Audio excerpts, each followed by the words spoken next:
বৃহস্পতিবার অসম রাজ্যিক AIDSO এর সমিতির স্নাতক পরীক্ষা এইচএস পরীক্ষার ক্ষেত্রে ইংরেজি অসমিয়া ভাষা লাগু করা হয়েছে। সেই ক্ষেত্রে সর্বভারতীয় পর্যায়ে রাষ্ট্রীয় পরীক্ষণ সংস্থার অনুমোদন পত্র জারি করেছে।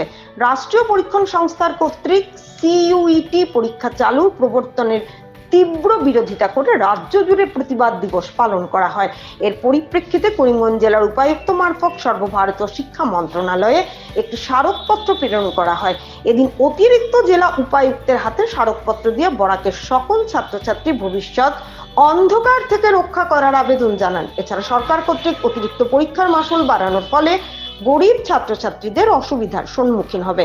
আসামে বিভিন্ন ভাষাগোষ্ঠীর মানুষের বসবাস, তাই এই দুটি ভাষাকে কি কারণে ব্যবহার করা হয়েছে, এই অসাংবিধানিক আইনকে অবিলম্বে বাতিল করার দাবি জানান তারা। কারণ আমার যে বাংলা মিডিয়ামে যে হায়ার সেকেন্ডারি পরীক্ষাটা হইতেছে, এই পরীক্ষাটা পাশ করার পরে তারা তো চট করে ইংরেজিতে পারার কথা না, এবং অসমিয়া তো পারার কথা নাই। যার অসমিয়া ইলেকট্রিক সাবজেক্ট নিয়ে পড়ে তারা হয়তো পারতে পারে। এই বিষয়টা নিয়ে আমরা আমার জেলা উপায়ুক্তর মারফতে আমরা পাঠাইতেছি উচ্চশিক্ষা মন্ত্রকের কাছে, এটা নিয়ে একটু অতি সত্তর এটা নিয়ে ঠিক আছে। এবং অসম্ভব হারে ফিস, যেগুলি ছাত্রছাত্রীর পক্ষে প্রায় অসম্ভবই আর। ঠিক আছে।